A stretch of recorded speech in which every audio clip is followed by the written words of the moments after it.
Hello, friends and lovers, and welcome to 2025. This video is going to be about my 2025 reading goals. I was reflecting a little bit on last year, and last year I had two major goals, which was one, I don't need to read 300 books a year. I just needed to kind of take the pressure off because I had hit 300 books 3 years in a row. And at some point it did feel like it was a competition with myself to like keep doing it. And so I kind of wanted to take that pressure off of myself and genuinely just give myself time to do like other things, because not that I don't always love reading, but sometimes I was like picking between doing like a different hobby or hanging out with my boyfriend, but it felt like, oh no, like I can't do that because if I don't finish a book almost every day, then I'm not gonna hit my goal. I took that off this year and I definitely feel like I can feel the difference. Like, I don't think it resulted in more 5 stars for me, but it did result in, just me having a pretty good year overall. Even though I had less books, I was like unemployed for most of this year and I still read less books because I was just like doing other things and prioritizing like different things in my life. The other goal that I had for last year was to read historical romance, which I totally and completely flopped on.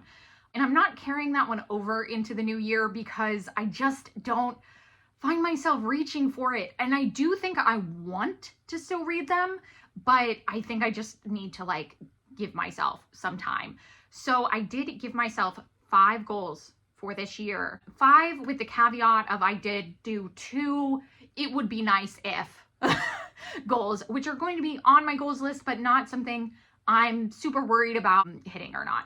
So again, goal number 1, this is an aspiration, stay chill. I really want to read what I want to read, and I really want to lower the stakes and feel like I don't need to hit big numbers and feel like I can't pick up bigger books because I'm worried that they're going to take me more time and then I'll get to like less books in that month, because I do get really self-competitive. To me, it doesn't super matter what anyone else is doing, but I really do just need to, chill out for myself. Do exactly what Jana wants to do, And so sometimes I feel myself gravitating towards like a bigger fantasy series, but then I'm like, oh, but that'll take me like a week to finish instead of like 2 to 3 days, like a romance. So I feel like I just need to like take that pressure off and be like, you know what, it's fine. So I lowered my goal even more. So last year I hit 240 something, but my reading goal was 225. And so this year I made it 200. So we're just trying to find a level of chill that I don't know if I can achieve. And that's fine. Part of that goal leads us into goal number 2, which is to limit the amount of books I take out from the library. Because I think you'll see in vlogs, sometimes I am racing against the clock to finish things. Today even, I am racing against the clock to finish things. So I really just want to kind of like take that pressure off, like having to feel like I have to read this in the next 2 days or it goes back to the library. So my goal is to only have like 2 to 5 things out from the library at a time, like things that I'm actively gonna start like and could start tomorrow. Like I don't want anything to be checked out that's like, okay, I'll get to it in 2 weeks, because I won't. And then I'll have a spiral moment where I'm like, oh my God, can I get to them all? And then I'll try. And then, like I said, I get way too self-competitive. They're just unrealistic for anybody to achieve, let alone me. And number 3 also leads into my other goals, which is to not be afraid of series, because I feel like sometimes I don't want to start a new series because I know that it's going to like take over and then I won't be able to get to my library holds. And so I think lowering my amount of holds will help me stick and finish out series faster. So we'll see how that goes. But my goal is to finish 15 series this year, which is slightly unrealistic. Last year I completed, I think, 12. And that was me pushing myself towards the end to be like, okay, I think I can finish up some series. So I was grabbing a lot of last books in series to like try to hit a higher number in that. And so I have 3 series in particular that I want to finish really bad. So this year, the first series is The Bergman Brothers. I'm on book 4. So it follows like a family, the Bergmans, and it goes through each sibling. It's a lot of fun, and there's a lot of like diversity representation in this. And then I really like that each romance is very different. I'm on book 4, which is Love You Forever. No, With You Forever. And this one is a marriage of convenience romance, which, if you know me, I love marriage of convenience. So I should love this one. So let's get to it. Let's do it, Jana. So I only have 3 more books left in this series because there's 7 total. And I'm on 4? Okay, maybe I'm not 4. We're learning how to count today. We're on 4. So we have 4 more books to read. And then the next series I want to finish is Stay a Spell by Juliet Cross. This also follows a line of siblings, but these are all sisters and they're all witches. And each of them has a different kind of magical partner. And so the next one that I'm on is Always Practice Safe Hex. And this one is about one of the sisters, Libby, who specializes in like persuasion magic and her romance with a Grim. So I believe he has something to do with death, you know, as Grim Reapers do. So that one should also be really good. Also, they have a like 2nd generation series coming out this year. The first one comes out next month. So I need to hurry up. Then the last series that I want to complete is the Perfectly Imperfect series by Neva Alche. And this is about mafia men and their love interests. But what I love about the series is it has great disability representation. And so, as you know, like, you know, if you're a mafia man, sometimes you're in dangerous and violent conditions. So some of these men, they have PTSD. Some of them are wheelchair bound from like gunshot wounds, or like, I believe one of them has his leg amputated. Like there's just a bunch of disability rep in this, in both like physical and mental. And my next one in this series is book 8. And this one sounds interesting because it's all about a marriage of convenience between a mafia man and a girl who vowed to betray him. So I want it. I want to give it to me. I need to read these. I believe there is quite a few still left in the series. Like I said, I'm on book 8. So that should tell you that there's probably like 12 or 13 in this series. So I also want to finish that because they also have a 2nd generation books coming out. And these ones aren't even like that long. They tend to be like 250 to 300 pages. So I should be able to do that. And then my 4th goal is going to be to read at least 3 of my audio book library in Audible.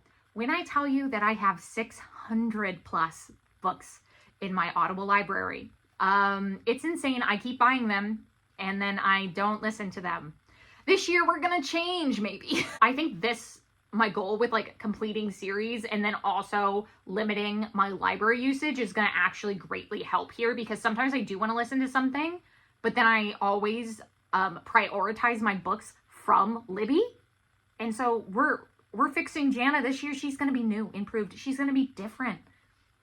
My 5th and final goal is to prioritize 1 manga series a month. So for that, I also have 3 that are at the top of my list. I need to continue with Spy Family. I think I only have 2 or 3 that are out that I haven't read. And this follows a man who is a spy and has to have like a fake family in order to, you know, stay hidden. But without him knowing, both his daughter and his new wife have secret abilities. So the daughter can read minds, and then the wife is actually a secret assassin. And then the 2nd series I really want to focus on. So this one is probably going to be my focus for this month. And that is all my A Sign of Affection books that I have purchased and not read. I have up to volume 9 now. And you know, I need to read her. I watched this with my friend Erica last year, and it was absolutely my favorite anime of last year. It's just so good, but you know, I need to read them because I love them. It is all about a girl who is deaf and a boy who has a crush on her, and he is learning sign language so he can communicate with her. So it's very cute. It also takes place in college, and so I feel like it's just sometimes you get a little tired of all of the same like high school romances. I feel like I've kind of like aged out of those when it comes to manga, so I really want to read more college age or adult age manga series, and this is just at the top of my list since I loved the anime and I want to see what happens past the time frame of the anime. So yeah, so hopefully I can focus on this month. I need to just like sit my ass down, you know, sit my ass down. Okay, and then I mentioned my 2 like bonus goals. So one of mine is to read 5 literary fiction. I know. My problem with literary fiction is it's sad. I feel like it tells you why everyone could possibly be depressed. And you're like, yeah, I get it. I also live in the real world.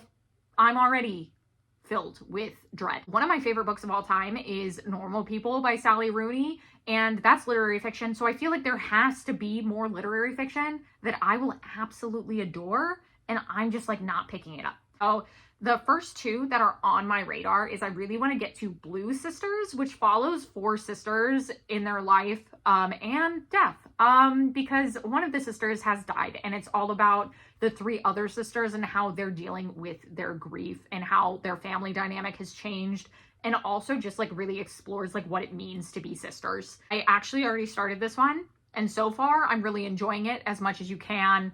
A story about grief. Like it's weird to say like, oh, I'm loving my time with it, because like I don't think you're supposed to love your time with it. You're supposed to like have deep moody thoughts while you read it. But so far I'm interested and I'm engaged. But I also have my sights set on Wedding People, which I actually know nothing about, but I just saw that it won for general fiction in the Goodreads Choice Awards. So I want to get to this one. And then my other bonus is to read my BookBox books. As you know, I am a special edition hoarder. I have 4 BookBox subscriptions, and they're piling up. They're piling up. I think one of my problems is I have 4 fantasy and fantasy romance book subscriptions, and I just don't read that much fantasy every month because my brain's always like, what's next? Like, what's going to be like the fastest thing for me to read or pick up or like get into really quick? And usually the answer just isn't fantasy, and I need to just get over it. So this year we're getting over it. We are gonna read my BookBox books and read fantasy and read things that are hard. But anyway, guys, those are all of the goals and things I'm thinking of at the beginning of this year. If you guys have goals you're prioritizing in this new year, please let me know in the comments so that I can see if I need to add any goals to mine. You know, pull our resources together. But besides that, thank you so much for watching.